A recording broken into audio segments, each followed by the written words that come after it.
નમસ્કાર વિદ્યાર્થી મિત્રો, ઓનલાઈન ક્લાસીસમાં તમારું હાર્દિક સ્વાગત છે। આજે આપણે ધોરણ 9માં વિષય વિજ્ઞાન પહેલા ચેપ્ટરનો છે એ અભ્યાસ કરશું। આપણી આસપાસમાં દ્રવ્ય, આપણે આજુબાજુ જોઈએ તો જે આપણને નજરે દેખાય છે, નરી આંખે દેખાતી વસ્તુઓ છે, હવા છે, પછી લાકડું છે, લોઢું છે, ચાંદી, પિત્તળ, તાંબુ, પછી હવા, પાણી, આ બધાય છે એ દ્રવ્ય કહેવાય। એટલે બ્રહ્માંડમાં જોવા મળતી વસ્તુ જે સામગ્રીમાંથી બનેલી છે તેને વૈજ્ઞાનિકોએ દ્રવ્ય નામ આપ્યું। આ દ્રવ્યની છે એ આપણે વૈજ્ઞાનિક ભાષામાં જો વ્યાખ્યા આપવી હોય તો જે પદાર્થ દળ અને કદ ધરાવે તેને દ્રવ્ય કહે છે। હવે આ દળ અને કદ, આ બંને રાશિથી છે એ તમે પરિચિત હશો। હવા છે એને પણ દળ હોય છે અને એ પણ કદ ધરાવતી હોય છે, એટલે એ પણ એનો સમાવેશ પણ શેમાં થશે? દ્રવ્યમાં જ થશે। હવે જે આપણા પ્રાચીન તત્વજ્ઞાનીઓ હતા આપણા દેશના અને ગ્રીક દેશના, એ એવું માનતા કે બ્રહ્માંડમાં રહેલી વસ્તુઓ છે એ મૂળભૂત 5 તત્વોથી બનેલી છે। તો એ મૂળભૂત 5 તત્વો કયા? તો કે પૃથ્વી, પાણી, અગ્નિ, આકાશ અને વાયુ। આપણા પ્રાચીન તત્વજ્ઞાનીઓ છે એવું માનતા કે બ્રહ્માંડમાં રહેલી વસ્તુઓ છે એ આ 5 મૂળભૂત તત્વોમાંથી બનેલી છે। પરંતુ જે આધુનિક વૈજ્ઞાનિકો છે તેણે દ્રવ્યના ભૌતિક અને રાસાયણિક ગુણધર્મના આધારે ભૌતિક અને રાસાયણિક ગુણધર્મોના આધારે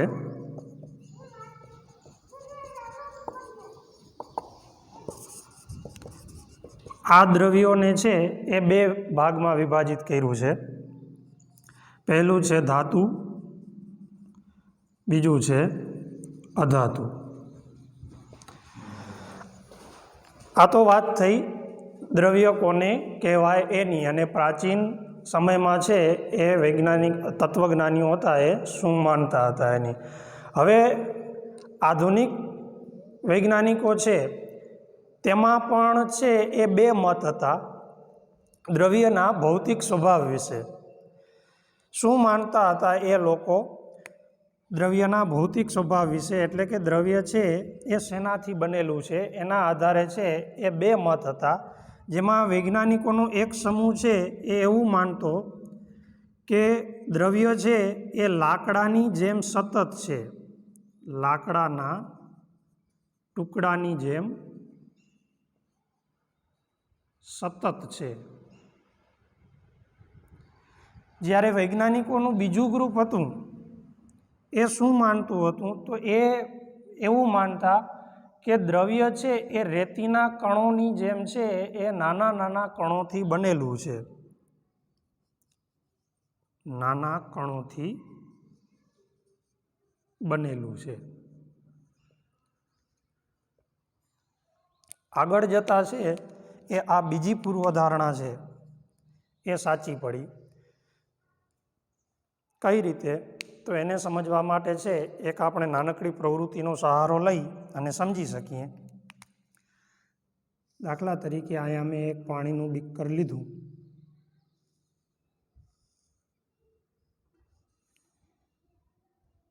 એમાં કોઈ સપાટી સુધી છે એ પાણી ભરેલું છે।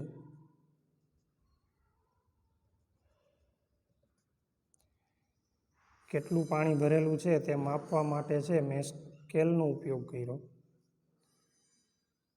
અહીંયા કોઈ એક રીડિંગ મને મળશે કે આટલા સેન્ટીમીટર સુધી છે એ પાણી ભરેલું છે। પછી તો કે હવે એમાં હું મીઠું અથવા ખાંડ, આપણે મીઠું લઈ એ આમાં હું નાખું પાણીની અંદર, અને પછી જે આ સ્કેલ છે એનો અભ્યાસ કરું તો પાણીની સપાટી છે એ ઊંચી જશે અથવા નીચી જશે એ અવલોકન કરવાનું છે. તમે જો ઘરે રહીને પણ આ પ્રયોગ કરો તો તમને ખ્યાલ આવશે કે આપણે મીઠું નાખીએ છીએ, મીઠું એટલી માત્રામાં નાખવાનું છે કે ઓગળી જાય. તો જ્યાં સુધી મીઠું ઓગળે છે ત્યાં સુધી આ પાણીની સપાટી છે એ ઊંચી આવતી નથી. જેટલું અત્યારે છે એ સપાટી બતાવે પાણીની એટલી જ બતાવે. તો જે આ મીઠાના કણો હતા એનું થયું શું? તો એ મીઠાના કણો અહીંયા થોડુંક હું તમને વિવર્ધિત એટલે કે મોટું કરી અને બતાવું છું. માની લ્યો કે આ રીતે છે એ પાણીના કણો છે એ એકબીજા સાથે અડી અને ગોઠવાયેલા છે.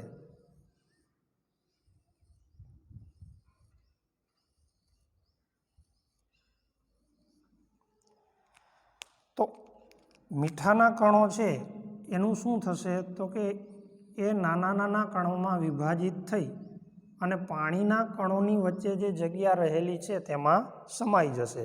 એટલે એ વધારાની જગ્યા રોકશે નહીં અને તેથી જ પાણીની સપાટી ઊંચી આવશે નહીં. તો આગળ જતાં છે એ આ બીજી પૂર્વધારણા છે કે દ્રવ્ય નાના કણોથી બનેલું છે. એ પૂર્વધારણા સાચી પડી. જો લાકડાના ટુકડાની જેમ સતત હોય દ્રવ્ય, તો એ દ્રવ્ય છે પોતાની અંદર બીજા કોઈ દ્રવ્યને સમાવી શકે નહીં. હવે તો કે આપણે જે આ દ્રવ્ય કણો છે એની લાક્ષણિકતાઓનો અભ્યાસ કરવાનો છે. દ્રવ્ય કણોની લાક્ષણિકતાઓ.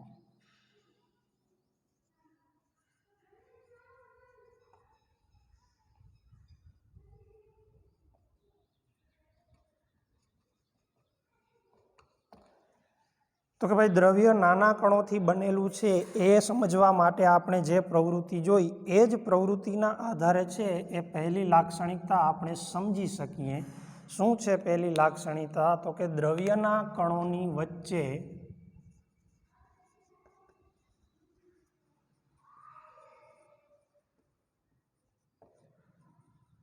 અવકાશ રહેલ છે. અવકાશ એટલે જગ્યા, ખાલી જગ્યા, જે આ બે કણો વચ્ચે તમને દેખાય છે એવી રીતે. હવે બીજી લાક્ષણિકતા, દ્રવ્યના કણો સતત ગતિશીલ હોય છે.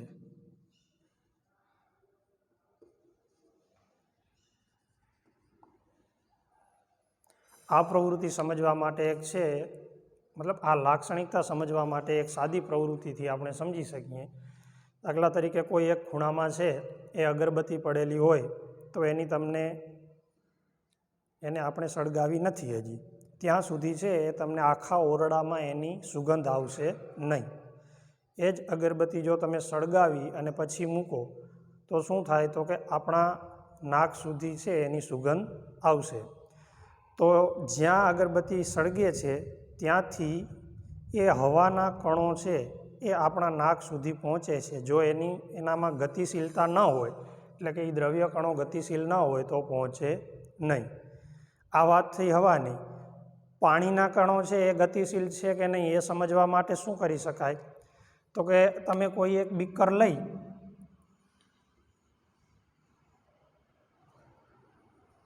આ બીકરની અંદર કોઈ સપાટી સુધી છે એ પાણી ભરી અને પછી આમાં તમે છે એક શાહીનું ટીપું નાખો તો થોડીક વાર પછી તમે જોશો તો આખા પાણીનો કલર છે એ શું થઈ જશે? તો કે જેવો શાહીનો કલર હશે એવું પાણી થઈ જશે. જો દ્રવ્ય કણોની ગતિશીલતા ન હોય તો આ ટીપું છે પાણીનું એ ત્યાંનું ત્યાં જ રહે. હવે ઘન પદાર્થની વાત કરીએ તો ઘન પદાર્થના કણોની છે એ ગતિશીલતા આપણે નરી આંખે જોઈ શકતા નથી. દરેક દ્રવ્ય કણ ગતિશીલ હોય જ છે. એનો મતલબ એવો નથી કે ઘન પદાર્થ માટે છે આ લાક્ષણિકતા ખોટી છે, પણ એના જે કણો છે એ શું છે? તો કે એ પોતાના મધ્યમાન સ્થાન હોય એની આસપાસ છે એ બહુ નાના કંપ વિસ્તાર સાથે દોલનો કરતા હોય, ગતિશીલ તો એ હોય જ. પછી આની આગળ વાત કરીએ કે આ દ્રવ્યકણો સતત ગતિશીલ હોય, પરંતુ જો તાપમાન વધારવામાં આવે તો ગતિશીલતા પણ વધી જાય. આ જ પ્રયોગ છે, પ્રવૃત્તિ છે, એ તમે જો ગરમ પાણીમાં કરો તો ઠંડા પાણીમાં આખું બીકર છે એ કલરવાળું પાણી બને એમાં જેટલી વાર લાગી હતી એના કરતાં જો ગરમ પાણી હશે તો તરત છે એ શાહી છે એમાં ફેલાઈ જશે. એટલે કે ગરમ જ્યારે છે પદાર્થ ત્યારે દ્રવ્ય કણોની ગતિશીલતા કેવી છે? વધારે છે. ત્રીજી લાક્ષણિકતાઓનો અભ્યાસ કરીએ તો ત્રીજી લાક્ષણિકતા એવી છે કે દ્રવ્યના કણો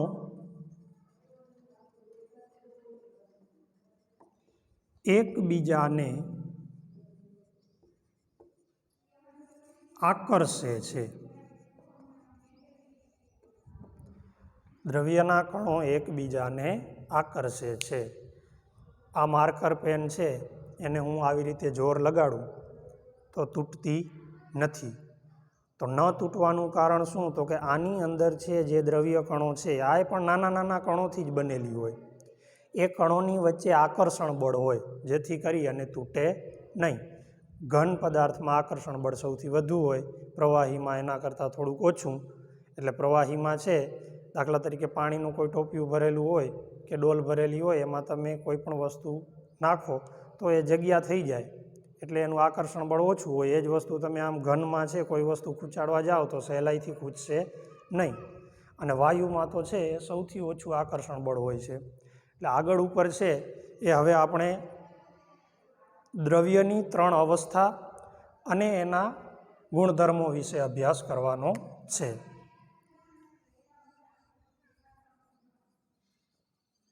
દ્રવ્યની અવસ્થાઓ.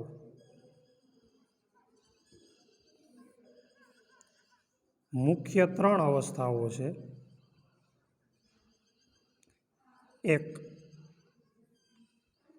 ઘન અવસ્થા, બીજું પ્રવાહી અવસ્થા અને ત્રીજું વાયુ અવસ્થા.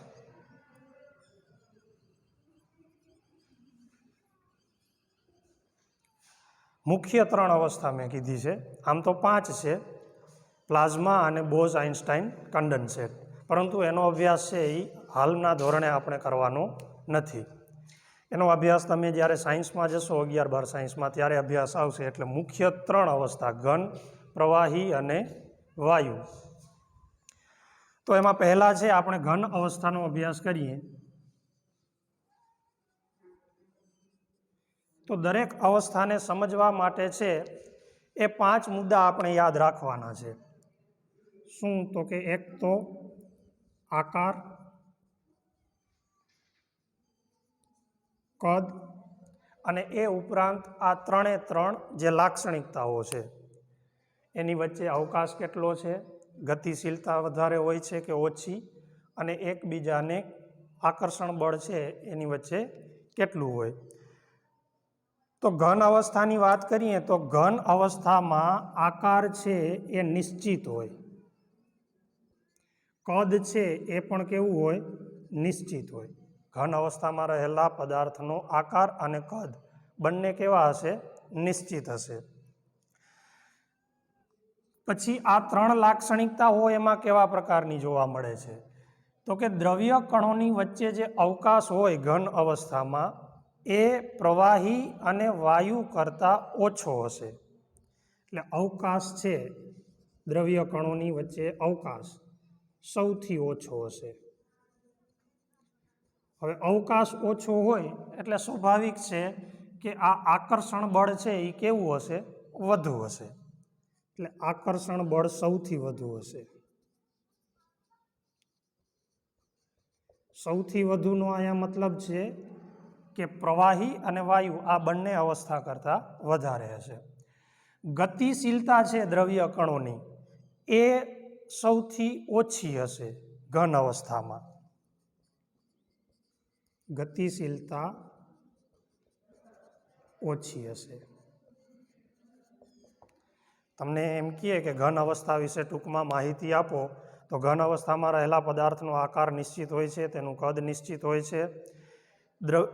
દ્રવ્ય કણો ઘન પદાર્થમાં રહેલા દ્રવ્ય કણો છે એની વચ્ચેનું આકર્ષણ બળ વધુ હશે, અવકાશ ઓછો હશે અને ગતિશીલતા કેવી હશે?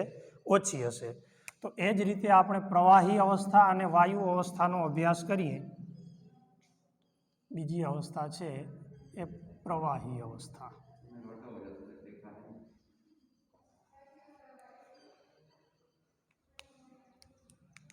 પ્રવાહી અવસ્થામાં શું હોય? તો કે પહેલાં તો આપણે આકાર અને કદની જ વાત કરીએ તો આકાર નિશ્ચિત નથી હોતો, પરંતુ કદ નિશ્ચિત હોય.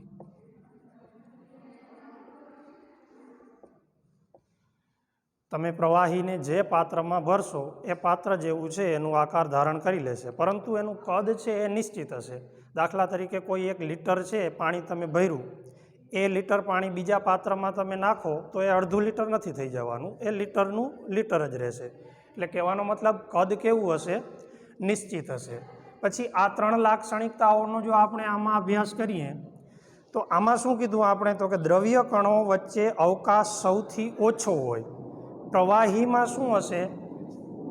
તો કે દ્રવ્ય કણ વચ્ચે રહેલો અવકાશ ઘન કરતાં વધુ, પરંતુ વાયુ કરતાં ઓછો.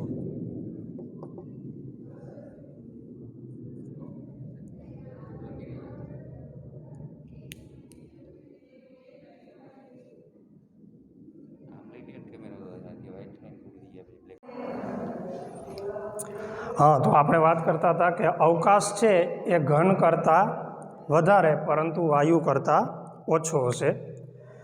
પછી વાત કરીએ આકર્ષણ બળની. હવે અવકાશ છે, અવકાશ એટલે કે કણો વચ્ચે રહેલી જગ્યા જેમ ઓછી એમ આકર્ષણ બળ વધુ. તો આકર્ષણ બળનું એવું હશે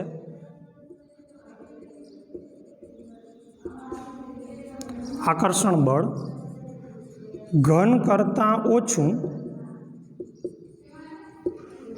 પરંતુ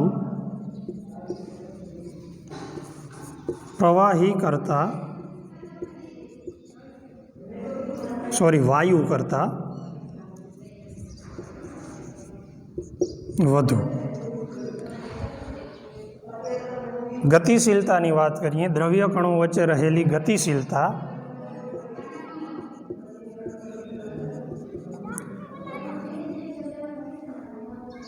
ઘનથી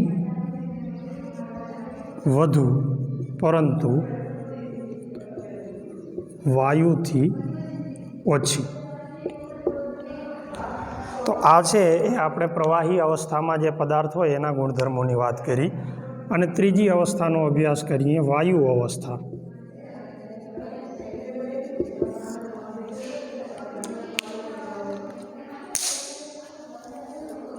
તો વાયુ અવસ્થામાં નિશ્ચિત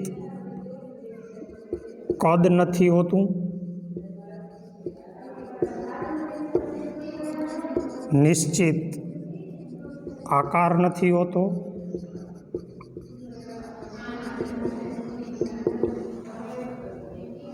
નિશ્ચિત કદ નથી હોતું. એ સમજવું હોય તો તમે દાખલા તરીકે કોઈ એક ફુગામાં હવા ભરો છો અને પછી એને દબાવો તો એટલા કદની છે એ હવા બની જાય, એટલે કે એનું કદ ઘટી જાય. એટલે કે વાયુ અવસ્થા છે એ સંકોચન થઈ શકે. એમાં આકાર તો નિશ્ચિત નથી જોતો, જેવા આકારમાં તમે જેવા પાત્રમાં ભરશો એવું આકાર ધારણ કરી લેશે. પછી તો કે આમાં અવકાશ છે, દ્રવ્ય કણો વચ્ચે અવકાશ વાયુમાં સૌથી વધારે.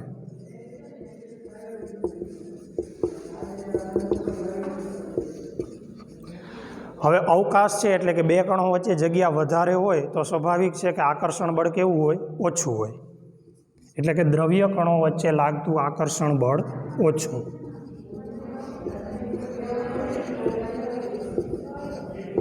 આ અવકાશ, આકર્ષણ બળ, ગતિશીલતા આ બધી કોની વાત છે? એ અવસ્થામાં રહેલા પદાર્થના દ્રવ્ય કણોની ગતિશીલતા સૌથી વધુ.